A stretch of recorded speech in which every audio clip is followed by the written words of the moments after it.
That one's drilled to left field. Is it high enough? See ya! A walk-off grand slam, and the Yankees win! He drives one, deep left field. That goes Upton, back near the wall. It's out of here!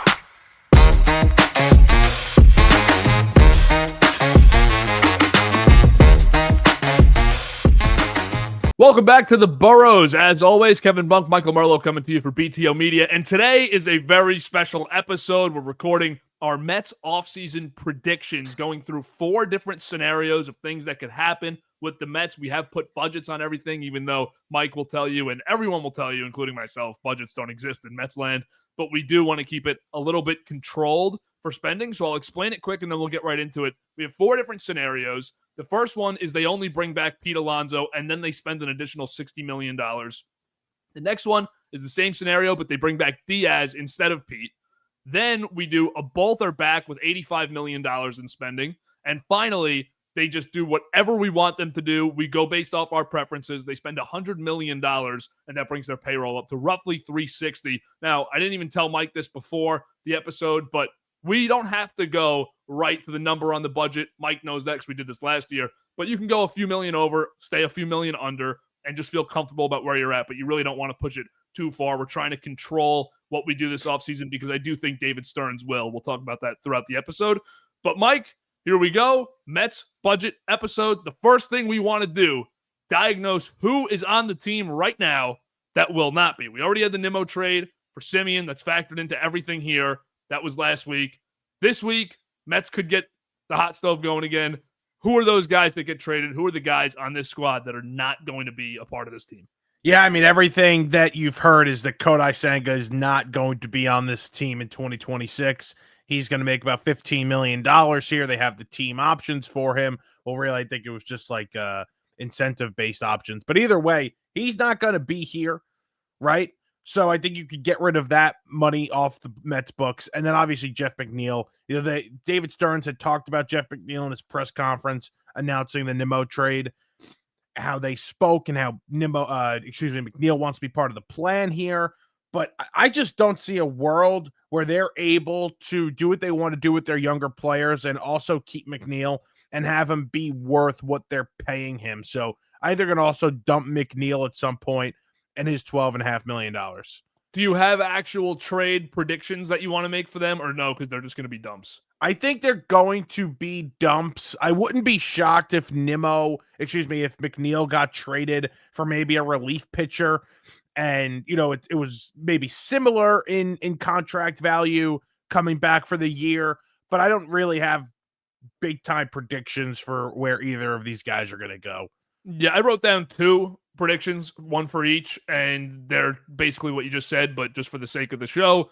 Jeff McNeil traded to the Angels for a mid-level pitching prospect that has almost no promise. Yeah. And then you have Cody Bellinger I had going to the Pirates here for same deal, mid-level prospect. But I think it'll be like that. 2 of the less spendy teams, I know the Pirates are the most drastic example, but 2 of the teams that spend a little less trying to add some payroll, add maybe a player that can help them this year that they don't have a long-term tie to. And that's the fate for Senga and McNeil. So we're done with Senga and McNeil in every scenario here, right? Yeah, I don't see any way how they bring those guys back with the money they're making. And we're going to obviously talk about it, but the Mets need to make a lot of moves this offseason, whether they come via trade or free agent signings. They need to make a ton of moves. They're going to have to get rid of some of this dead money they have. And I think these are 2 easy moves to make to open up a little bit more space and give you more flexibility. All right, so let's get right into it. And if you're listening to this on Spotify or Apple Podcasts, you can just go into the description, skip to the scenario you want to hear, or if you want to hear all of them, that's fine. Let's start with this Pete Alonso is back scenario. So once again, you'll see in the top left here even our budget that we have left, where we're currently at. The Mets right now are at $260.2 million in active payroll. That's what they're at with the tax number included. So we're going $60 million left to spend. Pete Alonso's already back. Mike, the floor is yours. What do you want to start with? Yeah, so what you want to just tell everybody what the contract is we're giving Pete. We gave Pete a contract that we both, I think, agree that if he's going to sign a long-term contract with the Mets, this is what it's going to be. Yeah, so we're going 6 for $126.6 million. Mike came up with it. 162 million, excuse me, and it's 27.1 million AAV. It gives him just above Freddie Freeman annually. So good job by GM Mike. Mike's in the GM chair for this Mets episode, and we couldn't be more thrilled to have this guy. David Stearns is a guy with no titles to his name, and Mike has multiple championships. So having him run this is big. I don't have one fantasy baseball title in my life, and I've played my whole life. But either way, so maybe the Mets should steer clear of what he wants to do in this. All right. So we've got Pete back, okay? This is going to be a no Diaz situation, and we're going to get to that more in a little bit with the no Diaz situation. I think Robert Suarez is the easy pivot for the Mets if you want to replace Diaz. I think he'll be a little cheaper. He's a little older. I'm thinking 3 years, $60 million.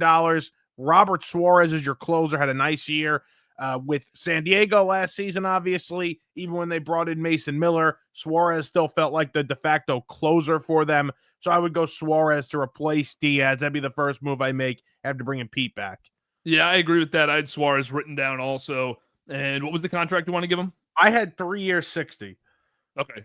I think that's fair too. So that chops off 20 million quick for us. We have 40 million left to spend in this quick Alonso scenario, and we're currently at 301.2 million.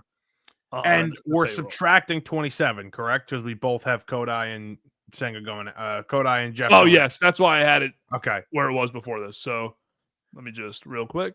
Still 40 to spend after the Pete contract too. Yeah. And then it would be 260 plus 20. Let's do 80.2. All right. Next up, bullpen's a little better right now. We're going to turn it from a desperate need to a fringe need. Remember, we can't bring back Diaz in this scenario. Next up, Mike. Not bringing Diaz back in this scenario. We are going to call the Pittsburgh Pirates, and we're going to make a trade for a starting pitcher, and we're going to get Mitch Keller. Mitch Keller is making $16 million next year, 18 the year after. I think 18 the year after that as well. Mitch Keller, I think in a Mets uniform with the way David Stearns and his staff like to fix pitchers, I don't even think Mitch Keller needs much fixing, but this could be a middle of the rotation guy that gives you innings, and it's definitely something the Mets lacked last season. So I think getting Mitch Keller would be a big move in solidifying this rotation. We'll talk more about it throughout the episode, but when it comes to the starting pitching, do you think this is just a one ad, get a veteran guy in, worry about it at the deadline, see what the young guys give, or do you think that they're going to be really all in on trying to revamp almost this whole thing? I don't think they're going to be all in on getting a big-time name. I think they'll sign a couple of guys. I think the one trade or one signing they make may feel like I think it'll be a pitcher that could be a 1, but probably isn't. He's more of a 2 or a 3. You know, I think a Joe Ryan trade could happen. I have that in one of the scenarios, but I don't think they're going to go completely all in here because I think they do trust these younger guys they have, and I don't think they're going to want to make a trade for a Skubal or, you know, a Pablo Lopez or, you know, a big-time starting pitcher that's available. I don't think they're going to have the stomach for it. All right, when you look at this team right now, what is the position you think that they would pivot to next? They got to get a left fielder. Yeah. They have to get a left fielder. And in the Pete scenario, I don't have them signing Bellinger. I have them making another trade, if that's all right. That's fine. I think Duran is very available. He can play a solid left field. You don't want him in center. You want him in left. You're going to call Carson Benj up to play one of these outfield spots. So he'll probably be in center. You put Duran in left.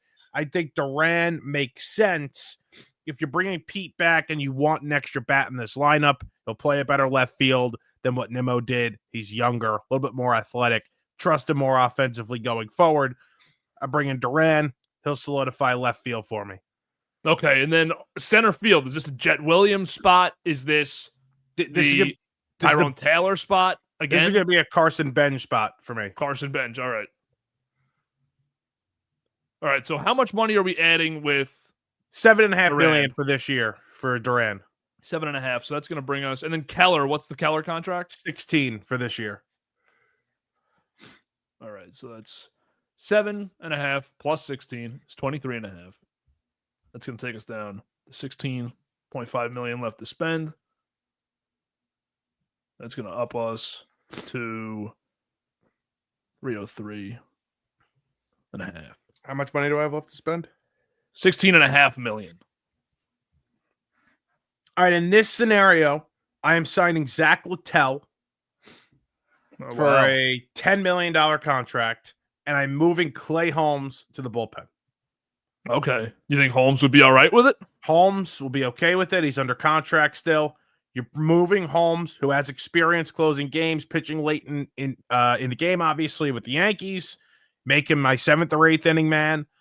And it's an addition by subtraction to the bullpen, and then the rotation. Littell could be their project signing this offseason. And I 100% believe he's going to make one of those signings, and I think Littell would be it. All right. And my computer's not letting me type in the bullpen category, but... And right we're going to add Michael Soroka for $4 million, $5 million. Keep ourselves right under that 16. Soroka could start, could eat innings, go to the bullpen. That could be another project signing for them. Yeah, I'm going to put him down in the bullpen. Yeah, perfectly fine. So do you feel good about this team? I feel pretty good about this team, yes. DH, Mark Vientos? DH would be Mark Vientos. Let's make the lineup. We're going to make the lineup at the end of all these two. Okay. So I'm going to lead Lindor off. Soto.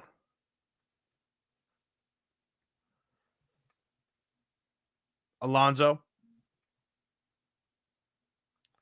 This is where I run into the problem. Who's going to be... Yeah, this is where life gets tough. I guess Duran would have to hit 4th. Yeah, you're probably right. Tough.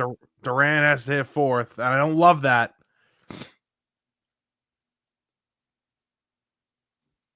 I would go Simeon 5th, Beatty 6th,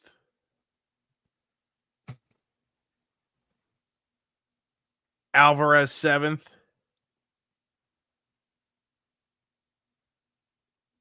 Vientos 8th, and 9th I'd hit Benj.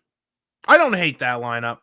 It's not terrible. And again, I think that something that you always have to factor in when doing off-season predictions is that the team is going to go into the season incomplete, and they're going to say, we can recoup some of this at the deadline, but there's going to be spots like the Benj spot in this or the Vientos spot in this where we're going to say, let's see what we have before the middle of the summer. Let's not panic and sign a free agent. We think we can get just as much out of these guys, and if we don't, we should still be in the mix at the deadline so that we can make a move and then get better there. The bullpen, I don't know a couple of these names, I'm going to be honest with you, or even knew that they were on this team. Yeah, this is straight from the Mets depth chart, copy and paste. Right. So the bullpen's spotty here, but I think the move with Holmes could be a big upgrade for you internally. You also have Minter. Minter's back. He accepted the option. So Minter's back as well. Minter's back, okay. So add Minter into there. You got, it's not as bad of a bullpen as it seems. No, and again, it'll hopefully get you to the deadline. And I can live with that rotation. I think that rotation is a very deep and strong rotation. You may not have the top end talent that you want, but I feel good about the depth there, big time. Yep. All right, let's get on to the Diaz offseason. So this is the completed Alonso only offseason. Jump in. I'm going to just add Soroka to the... I'm going to link these sheets too, so that everybody can see them down in the description. You can open them up on your own. We got rid of Senga here too. And we'll just copy and paste this, take it right to the next, because Jeff McNeil and Cody Senga, you're not playing baseball for us. All right, Mike, the Edwin Diaz scenario. So we're bringing Edwin Diaz back. This is another $60 million left to spend. It's roughly 260.2. Take it with a grain of salt after we traded McNeil, traded Senga, brought back Diaz. I'm doing the math, so it could be off, but we know roughly we're in the ballpark. And Diaz is back, Mike. What's the first move? Diaz is back. We're going to sign Nick Martinez to a 3-year, $50 million contract. We are going to get somebody that kind of a similar situation with Mr. Clay Holmes, although you feel a little bit better about his chances to start. So this would be the Zach Littell, the Mitch Keller-ish move here. Yep. I'll throw in the move that we'll probably both agree on here. If it's just Diaz back, I think Bellinger's in left field. Bellinger's in left field. I had 7 years, $200 million at $28.5 million. Okay, I'd agree with that. Made it easy. So we've added Cody Bellinger. We've added Nick Martinez. And just repeat both of those contracts for me. I had 7 years, 200 for Mr. Cody Bellinger at 28.5 a year. And then I had 3 years, 50 for Nick Martinez. What is that? Seems random too with Nick Martinez. I'm doing it right now. But there's a method to my madness. All right. That is 16.6. All right. This next move, I think, seriously has a chance to be made regardless if Pete, like in a scenario of Pete back or Pete not back. I think this move has a legitimate chance to happen. Yandy Diaz is brought over to play first base from the Tampa Bay Rays. And I think you can make some sort of argument that you're getting an upgrade defensively and offensively. They're different styles of hitters, but Diaz is a very productive hitter. I mean, his batting average is closer over 300. His OPS is in the 800s every year. He drives guys in. I'm a fan of Yandy Diaz, and I think along with Bellinger, you can answer this question for me.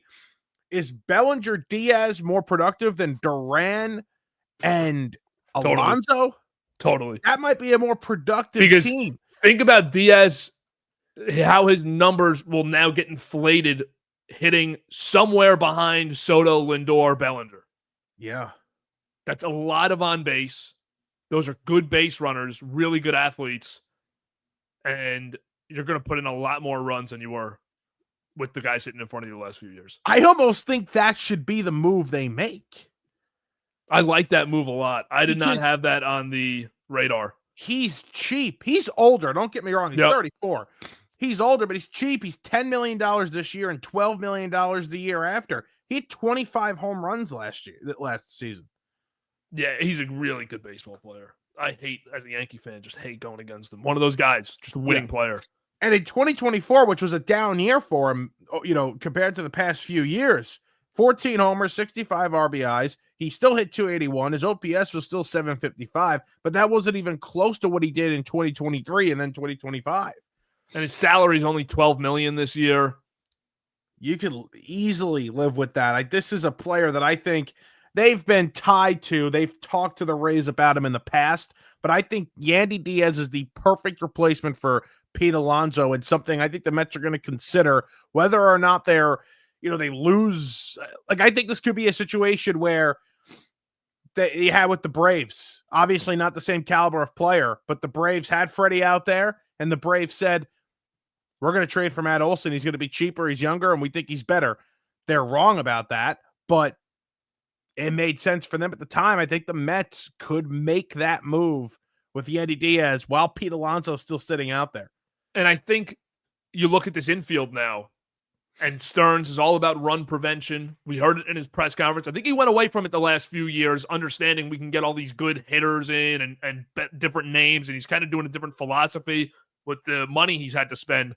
But now he's going back to those roots in Milwaukee of we got to prevent runs, we got to play good defense, and the offense will come with the guys that we have. Look at this team now. Diaz, Semien, Lindor, Beatty, Mauricio at third, Bellinger in left, center field, insert who you want. out of the prospects, probably Benj again, I'm guessing, in this I scenario. think I would throw Bellinger in center, and then I would have Benj in left. I think Benj could be a better left fielder. Okay. Then you're just looking at a team with much improved defense. Yeah, and I still have money to spend here. And I can still go get a starter. And I can still, sign a DH if I wanted to. Yep. I have money to spend with the Yandy Diaz move. I think it's going to cost some prospect value big time, but I'm excited about that move. All right. You probably have one more move left in you. What is it? The next move I would make is Michael King, 3 years, $75 million, 25 a year. I was going to say, when are we bringing up Michael King here? There's King. Because I do feel like this is going to be a Mets signing. This is a guy that I think Stearns, and listen, the Padres did a great job with him the past couple of years. He dealt with some injury this year, consistent playing time, but that 2024 season, he was lights out for him. Yep. I don't think he needs fixing, but I think just a good, stable situation, he could really take the next step. And 3 years, $75 million is almost going to feel like a bargain. So you add Michael King. We've added, in this scenario, also Diaz. This is it. We're over budget. And this is without, the small signings that Stearns is going to make for relief pitchers that, obviously Cashman does the same thing. They're very good at finding these random names in the bullpen that end up giving you big innings late in the season. Yeah. So I think, whatever moves we give you here, I'm not including the random ones that I have no clue about. Mm-hmm. Absolutely. And we look through this lineup quick. You want to make it up? Yeah, let's make this thing up. I got to zoom in, though. It's going to be Lindor, Soto. It's going to be Soto. I would go Diaz, Bellinger. Mm-hmm. Simeon.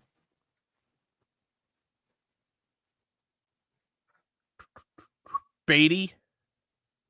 I think Beatty's going to have a nice year. I think he really finished the year strong. Yeah, I'm back on Beatty. I'm shocked. You never left. You can't say you're back if you never left. I'm back on Beatty. We'll go Alvarez here. Same bottom. Vientos. Hopefully Vientos is able to work his way up. Or Alvarez. I think Alvarez could work his way up. That's a nice lineup. That's a really nice line. That probably wins you the division right there. It gets you right in the mix for sure. You're so much better defensively. You have a hole or two that you could fill at the deadline, right? You could go get a DH if you need it. I still have some questions with the bottom of the order here, 5 through 9. That's a team. I'm very worried about Simeon in the 5 spot through these first two scenarios. You gotta hope that that Alvarez or Vientos can take those next step. Alvarez showed it late last season that he was a more productive offensive player, more consistent. You gotta hope that he's the guy that takes that spot, or Vientos bounces back, but I don't think that's likely. Yeah, no, I don't think so either. So we'll move on now to the Diaz and Alonso both come back, but you're still not spending too much money afterwards at $85 million. But we follow this up after with the everyone category where the Mets can just do whatever they want, or we can do whatever we want. Yeah. And kind of just go all in on the Mets offseason, and we're not obligated to bring back Alonso or Diaz. So let's go to this both category where we do have Edwin Diaz and Pete Alonso. I did not factor their new contracts into the $260.2 million, but we have $85 million to spend here. Okay. Mike, you want to start it with these two guys both on the team. And Steve Cohen is saying, obviously, this is a potential scenario where Steve Cohen's saying, we have both these guys back, but I still want to be very aggressive, and you're probably going to get to close to $400 million in payroll with the extra $85 million. First move, Devin Williams, 1 year, $15 million. I think there's a really good chance Devin Williams is pitching in New York next season just for the New York Mets. I think Williams back with Stearns. I think Stearns kind of feels like he can get something out of him, fix him a little bit. and get him his contract next season with another team. But I think Devin Williams makes a lot of sense for the Mets here to be the setup man. So give me Devin Williams. So that's on how much money? I have $15 million on a 1-year Okay, deal. 15 million. I thought for some reason I thought you said 3, and I was going to say he's definitely getting a lot more than that. Yeah, 15. So we've brought in Devin Williams once again. We got rid of Jeff McNeil and Kodai Senga. I'm going to look at my list here. Can I just throw out, maybe I'll save it for the everyone. Let me just open discussion about a position that we haven't touched yet. Yeah. I know you like Beatty at third base. Yeah. But some of the better right-handed hitters that'll be available, or at least some of my preferences if I'm David Stearns, are third baseman. Okay. Who are those guys? If Alex Bregman was to really hit the open market, like you get an instinct that the Red Sox are not doing a great job convincing him to come back, I would definitely be meeting with him once or twice. But I love the value on Kazuma Akamoto if the Mets want to tap into Japanese market. And I think that he provides you. The problem for the Mets is that he also plays first base, but he's also able to play left field, but he's a right-handed hitter. I don't know if the Mets need an extra one of those at first, but at third base, I really wouldn't mind adding a nice contact bat who gives you good defense at third for the projected contract he's going to get, which is like 4 for $50. If you're able to bring in Akamoto, okay, Mm-hmm. who was an incredibly productive player last year, you can swing a trade for Beatty to get a big-time starting pitcher. Yes. He could be the middle of a package to go get a Joe Ryan, which was my next move. Okay. So In you this scenario. have, is that your big starting pitcher ad of this episode? Yes, Joe Ryan. Okay, so I have a different one that I'll save for the everyone. Okay. So we'll go Joe Ryan here. Can we go Akamoto at third? We could go Akamoto at third. We could assume Brett Beatty's departing, and we could go Akamoto at third for this scenario with Joe Ryan coming in as well. Okay. Because these are sort of money-saving moves because Ryan's still not making much either. Now, whether or not you're paying Ryan, I don't know. Maybe it's a year from now. Maybe it's immediately after you make the trade. Yeah, you'd imagine, though, either way, he's going to stay with the Mets. Yes. So I don't think you have to lose sleep over that. So we're trading Brett Beatty to the Twins, obviously, along with other stuff. Like, I think you got to send Sproat in this. I was about to say Sproat. So I'm just going to You replace take Sproat out.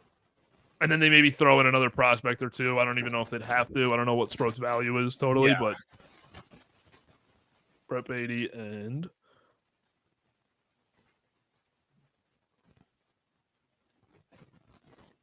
all right, your next move. All right, let's just see what we have here. So I added Devin Williams. I added Joe Ryan. I added Kazuma Akamoto. I'm going to need another an outfield spot. Bad. Need an outfield spot. And we have to add up the money here. But if we're giving Akamoto about $12 million a year, I don't know what Joe Ryan's Probably number 7 is. or 8, something like that. We're just going to infer that we're losing we're losing $10 million here because you're still going to get Beatty's arbitration, a couple million off the books, and Sproat off the books, which is like $800K. But So I have $10 million left to spend. no, I just botched that. I meant to just put 10. You have $50 million left to spend. I think this is again Bellinger here. Bellinger just makes a lot of sense. Now, I'll do it at the end. I have a devil's advocate case for why I don't think they're going to get Bellinger. Yeah. And I think we have to just bring up that Stephen Kwan makes sense, even though you don't like him. Yeah, I'm not a huge fan of Kwan. I don't know how much sense it makes for this team when you're going to need, I think, that extra really just big thumper in your lineup. Well, I think that Kwan is the money-saving move that would allow you to get Kyle Schwarber. Oh, If we want to talk big thumper. Oh, okay. You want to go big game hunting here? But we can save that or do it in this scenario. No, we can save that. We'll save that for the everyone. We'll save that for everyone. This is a good lineup, though. This is a great lineup. Good lineup. I'm just going to copy and paste this one because a lot of it's similar. Just changing Alonso. You're going Okamoto 5.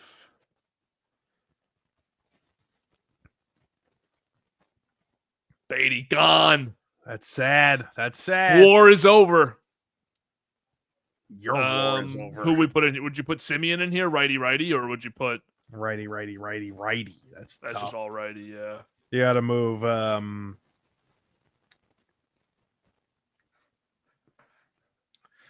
You'd have to go Benj probably 7, and Alvarez 8. Yeah. Alvarez 9. Excuse me. Alvarez 9. Yep.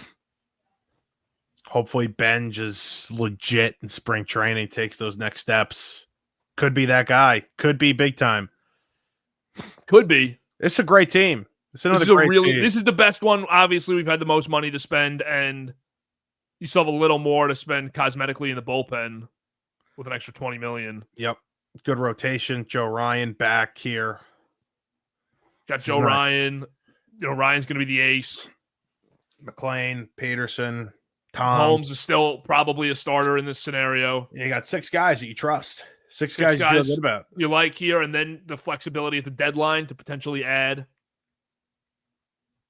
I like this. This is definitely the best team we've built because the 1 through 6 in the lineup is just by far the best, I think. Yeah. That we've been able to put together. 100%. And if Benj and Alvarez and Vientos, these young guys that you like and are big prospects, are able to take those next steps, and you're like, oh shit, this is, excuse my language, this is a good team. Yeah, this is a good team right here. Are we good on this, or do you want to use this last $20 million to get up to? No, I think this will be bullpen moves that we just are not looking at, that we wouldn't even know. Well, I think that, if you're sitting here and saying, you have another $20 million to spend, what if you just bring in Suarez again? I know you have 3 righties. Yeah, you could do that. You got Minter, you have Rayleigh, you have Lovely. I'm just gonna leave it there. Yeah, this is a really good team now, though. You could put bullpen to Green, dude. Bullpen's Green. This is a super pen. That's a super pen. That's the Red Sox super pen that they're building. Minter, Rayleigh, Williams, Diaz, Suarez. And even if you don't get Suarez, a guy like Kirby Yates or somebody. Yeah. Just make you feel all right about it. Who else did we add here? Williams, Ryan, Okamoto, Suarez, Bellinger, brought back Alonso, brought back Diaz. This team's winning the World Series, I think. Oh, yeah? Yeah. I think we should call Stearns right now and tell him this is what you need to do. This is the offseason. That's why I like Okamoto, because he gives you some flexibility if you can get value from Beatty in a trade. Yeah. Because I think that there's a lot of trades the Mets can make, and I'm going to bring up another big pitching trade in the next one, where you might feel like you're almost there, and maybe Beatty or Mauricio are the needle mover at the end, where the other team's like, we're giving you a really good pitcher. You got to throw us in an MLB player that we're kind of optimistic about. And one of those 2 guys can be that, instead of giving up another arm or another prospect. And I would be willing to do that if you're comfortable that you could bring in Okamoto and feel like he's going to be a good player. I'd be willing to do that, like in this scenario here. So, yeah, he's a weapon for a lot of teams, though. It's going to be for a lot of teams that feel like he's in reach, because I think everybody's going to feel like they can afford him, no?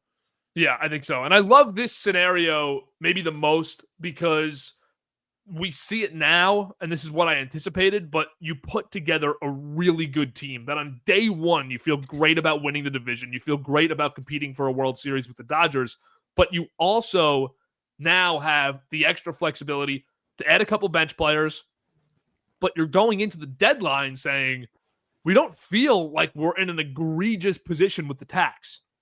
We can go a little further here at the deadline and actually add some money at the trade deadline and not be upset about it. And there's no clear hole. If somebody struggles, then obviously the hole opens up. Or if there's an injury, then the hole opens up and you know what you need. Yep. But, this is a complete team with a good pen, a rotation you feel good about, and a lineup that, is one of the best in baseball here. All right. that's going to be a wrap on that both segments. So Diaz and Alonso both come back. Once again, you can check out the full spreadsheets on your own if you just go to the description below. I'll link everything. Now it's time for everyone. In this scenario, we're kind of just going to do whatever we want with $100 million, a little more than that even, to spend. And we don't have Alonso or Diaz back. The first decision, obviously, is whether or not we will bring either of them back. Mike, put your GM hat on. Floor is yours. If I was the general manager of the New York Mets, I would 100% bring Pete Alonso back. I don't know where you're replacing that production in this offseason. But the one thing I'm not doing, which Mets fans do not agree with, I should say, is I'm not bringing Diaz back. I think he gave you a gift by opting out. Relief pitchers are very year-to-year, inconsistent. You know, he's had the weird injuries, had a weird career. I would not bring Edwin Diaz back. I would let him walk. I would let him sign his massive contract with the Dodgers because I believe I can replace Diaz in this market with a couple of relievers, not just one in Diaz, bringing Diaz back. I think you replace him with two. They need a lot of work in this bullpen. A lot. So we're letting Diaz roll. And let Diaz sign with the Dodgers. The first move I'm making in the everyone category is I'm getting Kyle Schwarber. I don't know how realistic it is. I think he has so many suitors because there's so many teams that need a DH and are willing to add his salary. But I'm giving Schwarber 5 for $135. I'm saying F you to the Phils. I'm taking your best player. That's a lot of money. And I'm getting my DH because I think the Phillies are going to bid with you. And I think Cohen's got a little bit of a fascination with Kyle Schwarber. We've heard so many times about it. Yeah. No, I think it's real. I certainly think it's real. Now, is Alonso coming back in this scenario or no? Yes. Okay. We've committed to Alonso already. You are the GM. You just committed to him. And you're committing to Schwarber. Yeah. You're Carlos Beltran. Because I think that's one thing that – so people often associate Stearns with like this Moneyball mindset in Milwaukee. But what did the Brewers always do when he was the GM? They hit home runs. They always were in top 5 in the league in home runs. So I think he looks at the offensive philosophy, and sorry, Mets fans, I know you don't want to hear this, but I think it's more in line with teams like the Yankees and Dodgers philosophically than you want to imagine, where it is we want to sell out for home runs a lot. We want those 3-run home runs in games, and we're going to put guys on the field that we think give us the best chance at having as many 30 home run hitters as possible. You already have Soto. You already have Lindor. You already have Alonso. Let's go add Kyle Schwarber, who could be the 50 home run cleanup hitter that we've been looking for. That's a lot of homers. That's a lot of power. That's a lot of strikeouts, though, between the two of them and Alonso and Schwarber. But, yeah. Now, I think you're good off of bats, though. What are you doing in the outfield? This would be the Kwan scenario. This is the correct? Kwan scenario. This is the Kwan. This is where we're going to Kwan. Okay. Kwan comes in. He's going to hit 5th or 6th. You can even hit him leadoff if you need him to. And Kwan comes in, plays a great left field, and is going to have a high batting average, and you trust him out there. In this scenario, I'm okay with Steven Kwan. But you understand my point, right? Especially when we were talking the other day, and you brought up Kwan. Like, Kwan can't be the replacement in left field, and you just bring Alonso back. You know, there has to be that other move. No, I agree with that. And I think that you have to have that Schwarber element in this scenario where you feel good about bringing in Kwan. But I also will play, because we're not getting Bellinger in this. This is over. Bellinger's done. We did him in the other two. I think the problem with Bellinger for the Mets is if I'm David Stearns, I'm just a little weary about adding another 5-year contract to a position player because I will lose a ton of flexibility going forward if I have Alonso on a 5-year deal, Soto on a 5-year deal, Lindor on the next 5 years. I have Simeon for the next 3 years, and I have Bellinger now for 5 years plus. And I also have pitchers that I have this money assigned to. Maybe you bring back Diaz and have that money assigned to him. So I just think there's better options short term to continue your flexibility on. I'm a Yankees fan, and I have concerns about Bellinger moving forward. and I think they should sign him because it worked. But there's a track record of Bellinger having a lot of really bad years. Every third year or so, he's awful. No, it's risky. I understand the risk with Cody Bellinger, and I think, like you, I see the good that he brought to that team last season, and I think for the Yankees as well, I would bring him back, but I have a price I would go to. I do have a breaking point, whereas last season, obviously with Soto, was a little different. You may have not had a breaking point, or you did, but this is not obviously the same caliber of player. I think 100% Hal is going to have a point where he stops and says, what the hell are we doing here? And he should, because you know what?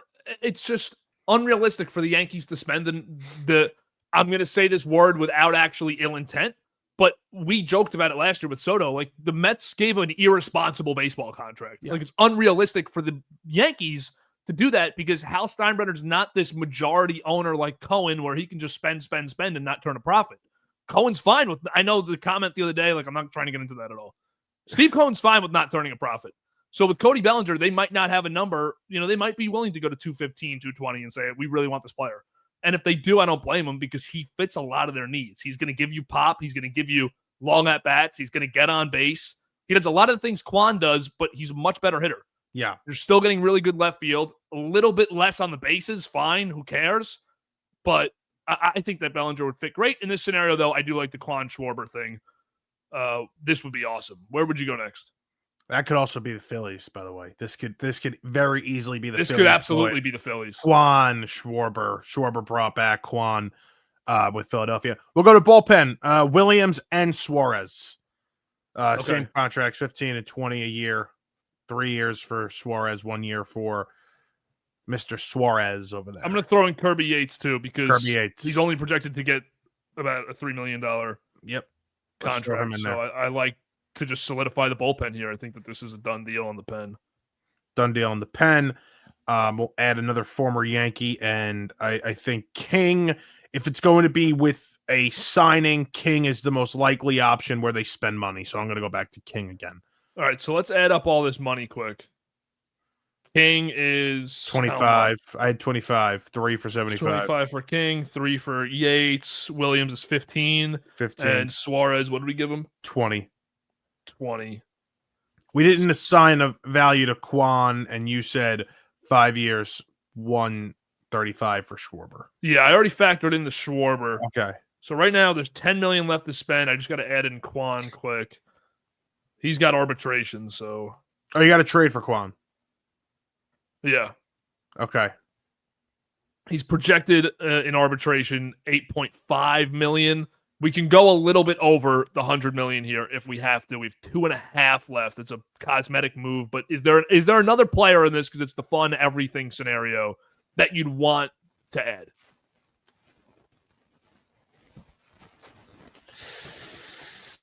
Because I have one pitching move I want to bring up that we're not going to do, but it wouldn't actually fall out of this budget, and that's Freddy Peralta. Because I think that there's a chance Stearns goes to the well there with Milwaukee. Knows the familiarity. And I think that you'd probably give up like Sproat and Acuna for him.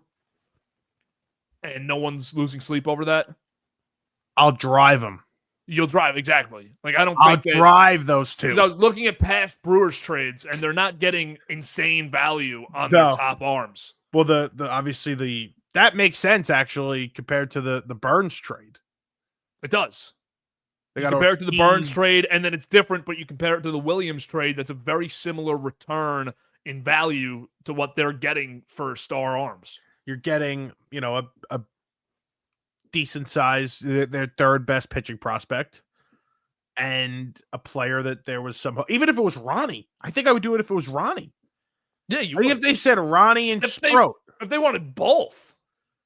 Yeah, I have an extra seat in the car if they could get in. Yeah. Peralta's got 1 year left at $8 million. It's club option. Freddie was great last year. It was great last year, and it's not a long-term tie, and you just feel like you're putting yourself in a nice situation to try and win right now. I don't know if we want to add him in this scenario because it's a lot, but I mean, it's kind of what we're doing. I mean, we could take King out of that scenario then. Yeah, we'll take King out. We already did King. We could take King out and say this is the move that they're making here. Peralta's making $8 million. What did we say King was making? 25. So yeah, that's a big money saver. And now I could go get.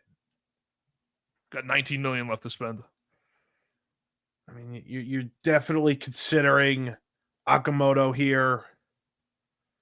You're definitely considering another bullpen arm. I like the bullpen here, too, because you have the flexibility on Holmes. I don't think they'd actually add another guy if this was the scenario in late January. What do you... Oh, you would say, okay, I could move. I'd say, all right, we can live with this, because if we got into a real pickle, I have 6 starters I like, and I can just put Holmes into the pen. That makes sense. Interesting. And I think you're probably holding here, Kevin. I mean, what else are you going to do? You might hold. Maybe, is there any play for a left-handed bat at catcher? No. Do you want it? Because do you want to move either of those guys? I don't. I love Terrens, man, and Alvarez. You still have to trot out there. What about Harrison Bader or somebody if you don't want to go bench? Bader could be a move, but I think Bader's going to get paid a little bit more than I think. And I don't think they'd want the reunion that much. Yeah, he's going to get paid more than we think. Who else do we add here? A lot of guys. Robert Suarez. I mean, I think center field, and I'll take a look at center field here for a second. Who could they go grab? You haven't brought up the Mullins reunion once. Yeah, no, there's a reason for that. There's certainly a reason for that. There's really nobody in center you could grab. You have Taylor. I was looking for a lefty, though. How about the Conforto reunion? Oh, yeah? No, I think they're done in this. I think they're done in this scenario. I think it would be a low level utility guy. Bench. Yeah. Good defense. Something like that. And then if they didn't sign Schwarber in this, which they probably wouldn't, then maybe Ryan O'Hearn. Yeah. Michael Toglia. $19 million a year for 2 years because you could just get the DH and the lefty first baseman with O'Hearn. But I think that this might be the realistic Cohen is more pissed off than we even think scenario. So they go and do all this. I mean, Freddie, McLean, Tong is a nice top 3. I can live with that. Quick. I can live with that. Let's make the lineup quick, This is going to be fun. Let me just copy and paste this again. Lindor, Soto, Alonso, Schwarber. I think I hit Kwan 5th, right? I think so. I'd go Kwan, Simeon. I might go Kwan Vientos.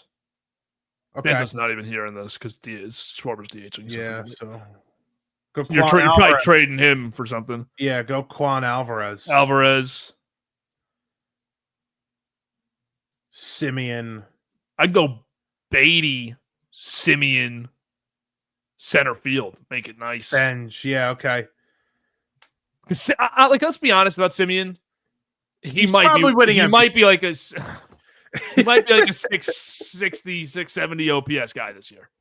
Yeah. He might. If the decline is continuing. There's a chance. Yeah. And we're going back with Benj in center. Yes, love Benj. Benj is my guy. Or Jet. Jet. Can't forget about Jet. Jet's still here. Yep. This is definitely the best team we've made. I guess I'll go yellow on the starting pitching. I feel like the bullpen's a green. Yeah, bullpen's a green. I mean, Suarez. No red. Williams, There's no red. There's no red here. There was a lot of red before. There's no red, although, it's possible the bench is red. I have utility just with Acuna, but you'd also have Vientos on the bench. And then you're looking at Jared Young, too. That's red. Acuna's gone in this, too. So right. I'm Edward Sario.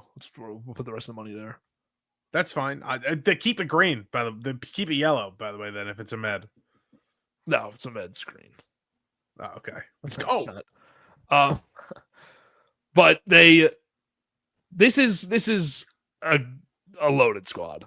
Like, You're sitting there saying like, let's go Dodgers. Like, bring it on. I'm jealous of this team. Like, Dodgers, we're ready to go. We're here.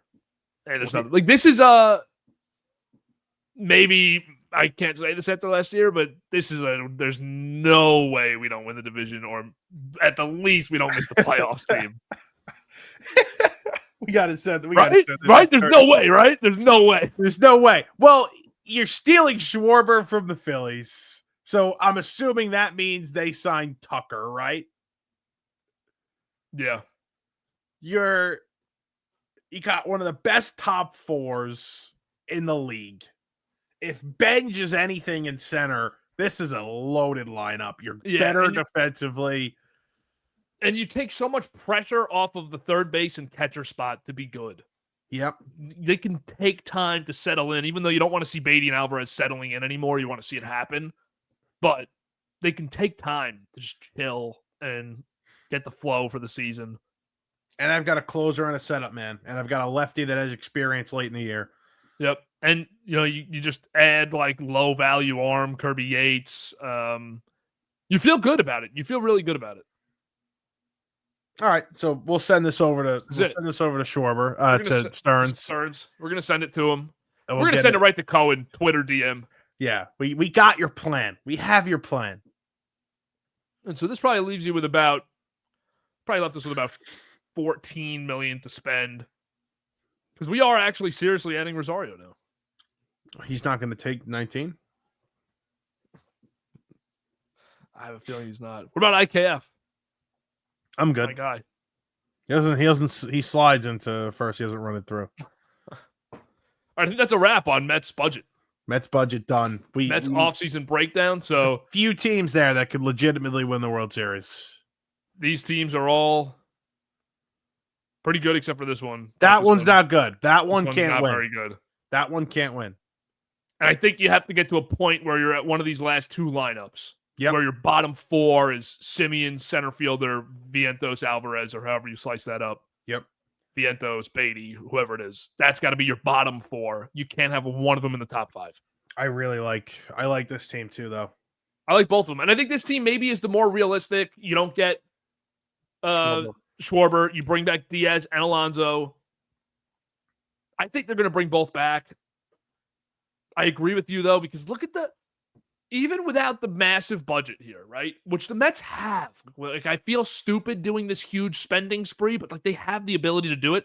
Diaz, not signing him gives you a lot of flexibility. And don't you want to spend the money now before the lockout next year? Yeah. Let's just do it this year. Let's do it this year and see what happens next year. Go back to the one with Okamoto. I think you can make this team a little bit, and I'm not saying we're doing it. I think you could trade for Yandy Diaz and make Alonso your DH in this scenario too. You can. You definitely can. I don't want to give up on this Yandy Diaz thing because I think he could really improve this team. I think you're on something. I think Yandy Diaz is going to be the starting first baseman for the New York Mets this year. Wow. That's where I'm going with it. I really think that's going to be where they go. Going full Yandy prediction. Yeah. I like it, man. I like it. I'm in on it. And then we'll be watching him at Citi Field late in October, early November. Yep. It's your guy. Yep. I got a joke. All right. It's going to be a wrap on the Mets budget. Again, putting everything in the description below. You can check it all out for what you want to see. If you want to check it out, take a longer look at it, how we did it, in the description. You can find the Google Sheet. That's going to be a wrap on this. We're also doing Yankees offseason budget. Gabe's going to jump on with us. Same concept. We did one last year too, but it's the same type of concept about you got a couple different spending limits for the Yankees. We'll have 3 different, and we'll go through the scenarios. If Cody Bellinger's a Yankee, if he's not, what does that look like? All of that later. Make sure you watch it. Thanks for watching this one. We appreciate it.